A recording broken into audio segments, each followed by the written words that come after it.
some about it. I gotta try to preach this afternoon.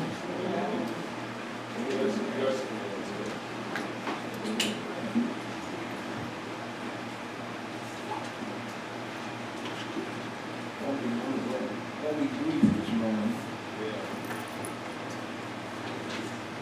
From that 27th chapter from the book of Acts, verses 39 through 44. I want to talk about making it on broken pieces. Oh, yeah. Making it on broken pieces. Has there ever been a time in your walk with the Lord that you knew that you were in the will of God, when you knew that you were walking in faith and obedience to His will, and yet you found yourself in the midst of a storm? And you ask yourself the question, Lord, what have I done wrong? In life, we are faced with difficult situations and challenges. Times it seems as though our situations are the final chapter of our lives. Our job poses a problem for us. Our health may begin to fail us. It seems as though everything we try is not working. You just remember that your condition is not your conclusion. Yes. Having a relationship with God does not mean that we won't have some storms and troubles in our lives. If the truth be told, your storms and troubles really don't stop until you get hooked up with Jesus. I thought when you get hooked up with something that's good, trouble ought to be limited and problems ought to be almost non-existent. But when you connect your wagon to Jesus, everything that can happen seems like it does happen. But I'm glad to know that even if I go through the storm,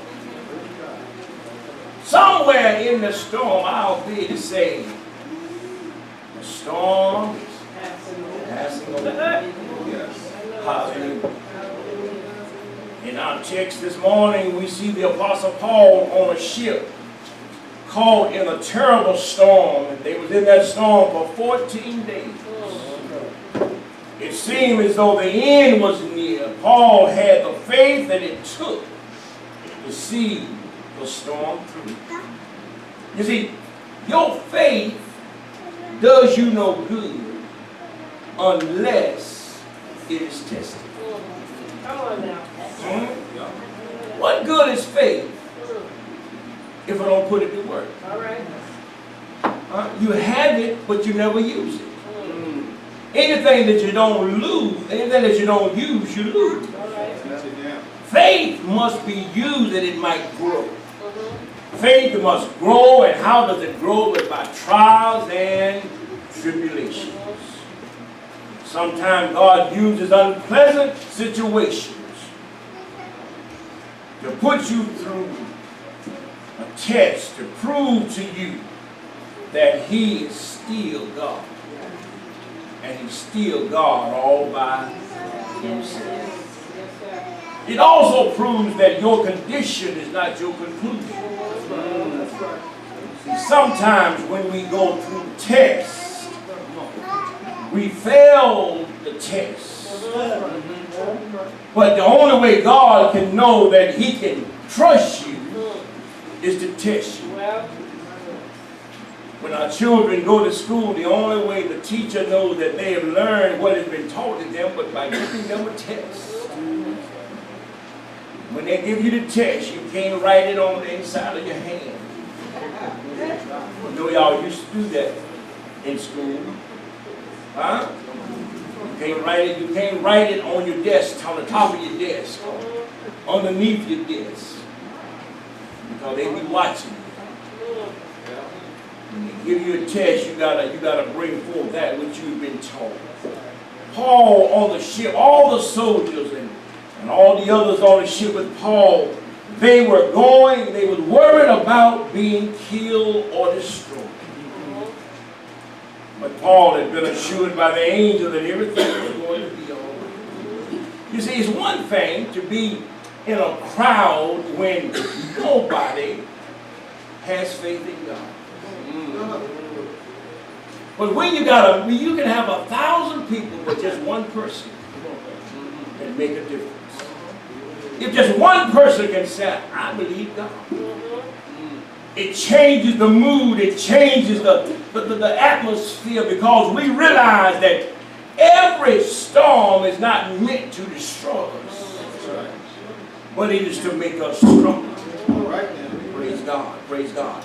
The soldiers was afraid, because in the law it says that if a soldier loses a prisoner, he has to serve out that prisoner's time. Or if his sentence was death, a soldier will be killed. Now if I know I got to serve out your sentence, man, I'm gonna make sure you don't get away. I'm gonna hook you to my arm, to my legs, and everything.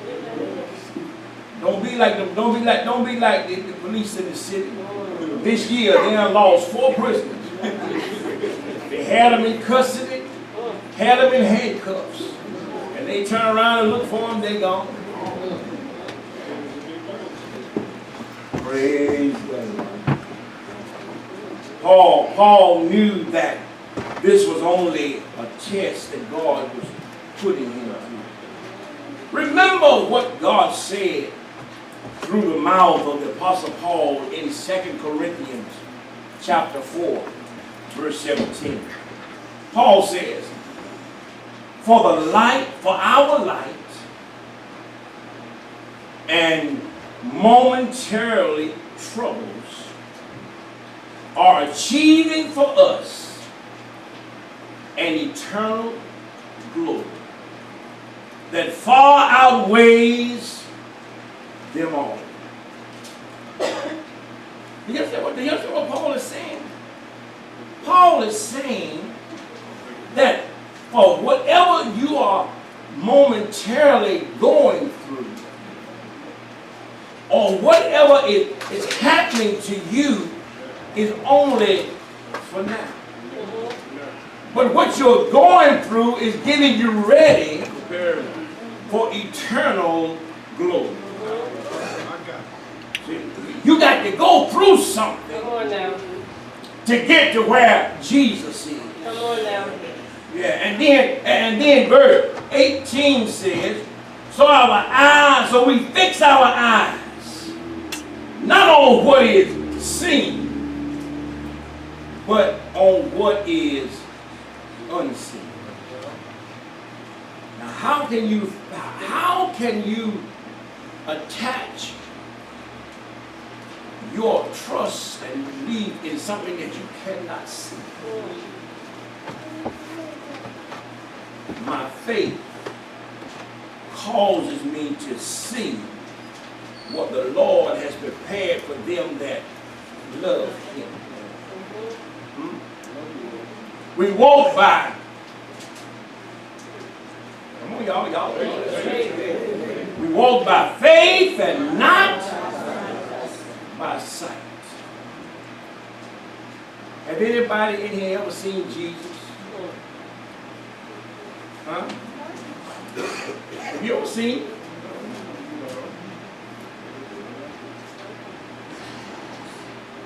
But you've seen something that caused you to believe that He is who He said He is.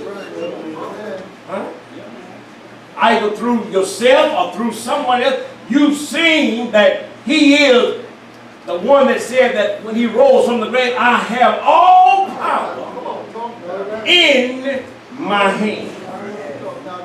Yeah, but what is seen is temporary. It won't last always. It lasts just to serve God's purpose. What is seen, unseen. What is unseen is forever. I've never been to heaven, but I've got a good record that it's there. Huh? Imagine what it's going to be like. How many of you ever walked on gold? Have you ever stepped on it? You ever dropped the gold ring on the floor and stepped on it? But think about what he said. He said, when we get to heaven, we're going to walk streets as we pave with gold. We're always hoping I ain't never been there, but I'm working to get there.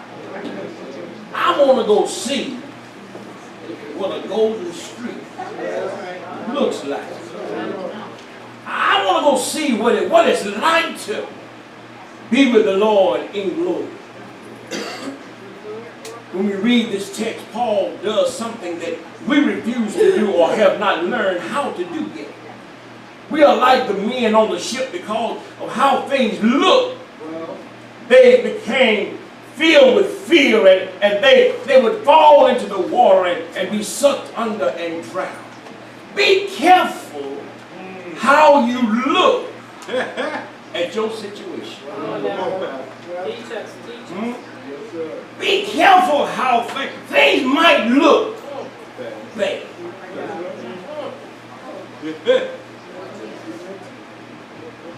But when you got Jesus on your side,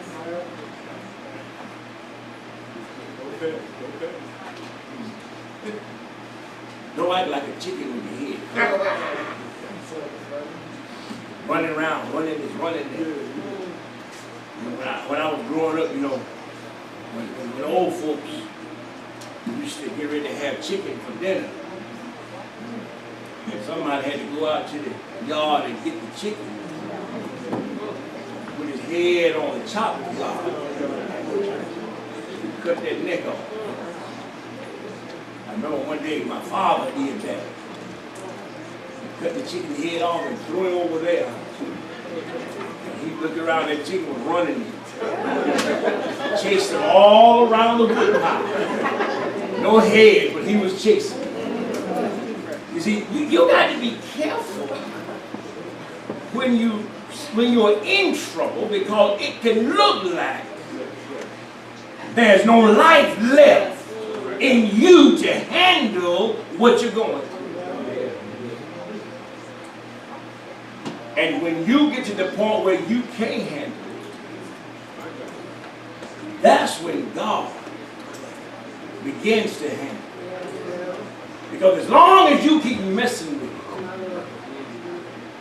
God ain't gonna mess with it as long as you messing with it, because your hands can't be mixing in the same thing that God.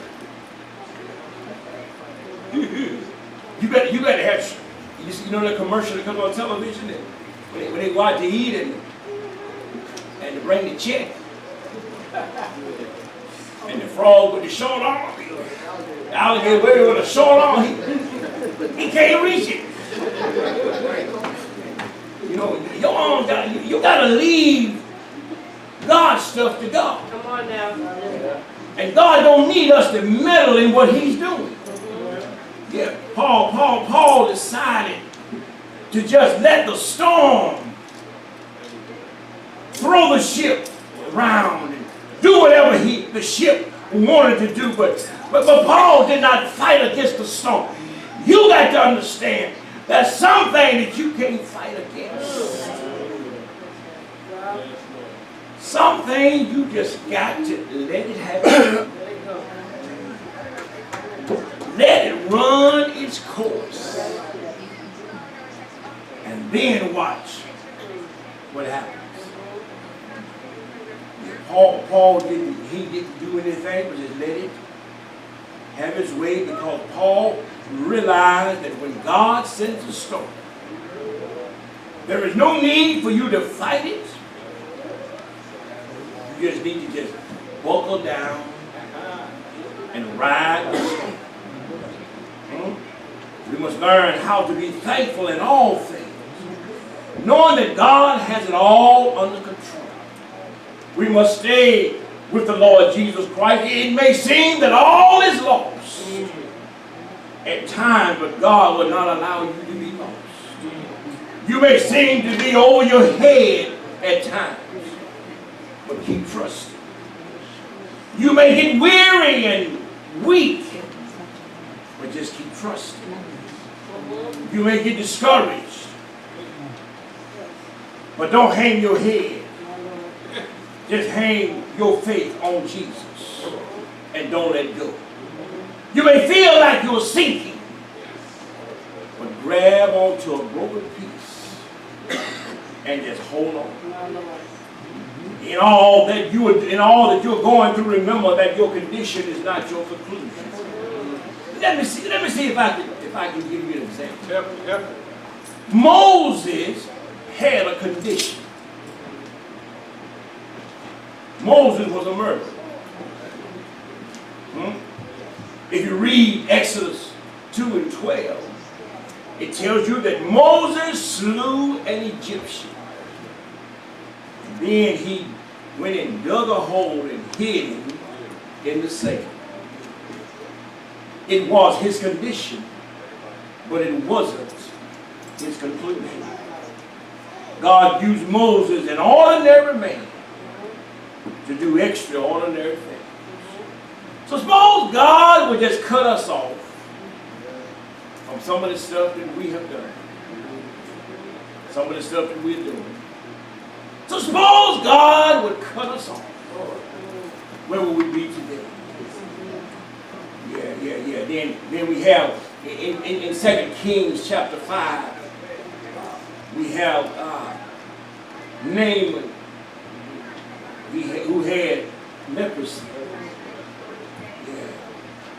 Elijah told Naaman, go wash in the Jordan, that old muddy water. Go dip yourself in the water 7 times and your flesh will come clean. His question was, why? Why do I have to go there when there's some clean water? See, God sometimes puts us through the things that we don't understand, that He might get the glory. See, if we understood everything that we went through, then we would need God. But I need Him when there are things that I don't understand. See, some things God will give you the spirit of discernment that you might understand what is going on. But there's some things God don't let us know what it is, because God don't want us to get swell head, big head. Huh? You know how our personality takes on a feeling that I'm somebody when we've accomplished some great task. But you ain't really did nothing. It was God that did it through you. And that's why He should always get the glory. Naaman, go wash. You're a leper. You can't, nobody's supposed to be near him. Go wash. People thought when Jesus went to Calvary, they thought it was His conclusion. But the cross was His condition. They thought surely the grave was His conclusion. But it really was just a condition that He was in. They rolled the stones in front of the door. He even put guards on the door. But look at our God. That wasn't His conclusion. They tried to say, He's finished now. Oh, but he wasn't finished. Because on Sunday morning when He got up, well, what do you think He said? He said, I got it. I got it. I went through it Yes, sir. that I might get it. Yes, yes. If he hadn't died on Calvary, he wouldn't have it. All right. If they hadn't put him in the tomb, he couldn't have got it. But when they put him in the tomb and he went down to hell and took the keys of hell from Satan, he had all power. Yes, sir. He had all power. Yes. When we're going through things, it's always for our own benefit. Others will look at our lives. People will look at the way you walk, the way you talk, to see if we're real in our faith. I want you to know that your family, your friends, your co-workers will look at you and they will see Jesus in you if you are living for him. They want to know that God is with you, and they marvel at the blessings and the power of God that is manifested through you. People watch you. A child of God should be above the trivial matters of this earth. For this is not your home. Why fight over stuff that's temporary? Huh? People fight over minute things. If you got any money when you die, you will bring out the worst in your family. Huh? When people think they're going to get something, they want to make sure they're there so nobody else gets it. Child of God must be above those things. Set your sight on the things above and not on the earthly things. So if you are to make it on broken pieces, you got to set your mind on heavenly things. Take your peace. Wade in the water until God troubles your water. He might be troubling somebody else's water today, but tomorrow might be my day. But I won't be able to get what God has for me if I don't keep wading in the water. Huh? If I get out, I'm gonna miss my blessing. You know what the man that laid at a shallow when he said, I can't get in the water. When God troubles the water, because too many other folk get in there before. You see, what you got to do is get in the water while somebody else's water is being troubled. Huh? So when my time comes, I'm already in the water. I ain't gonna ask nobody to put me in the water. I'm already there waiting for God to do a work in my life. The storm that Paul was in was designed for a purpose. To get him to the Isle of Malta. To preach salvation to the lost. Well, Lord, if Paul was already going to the Isle of Malta, why did you have to send a storm when he was already on his way? See? Sometimes God sends things to see if we're going to change our minds. As long as you can see your way, you're okay.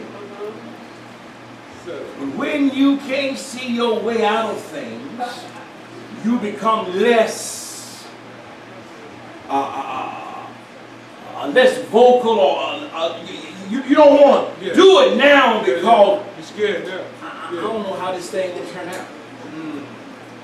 Well, I tell you that you ought to be, if you're that way, then you ought to be afraid to get up every morning. Because none of us know how today is going to turn out. But it's one thing that we do know. We know Him.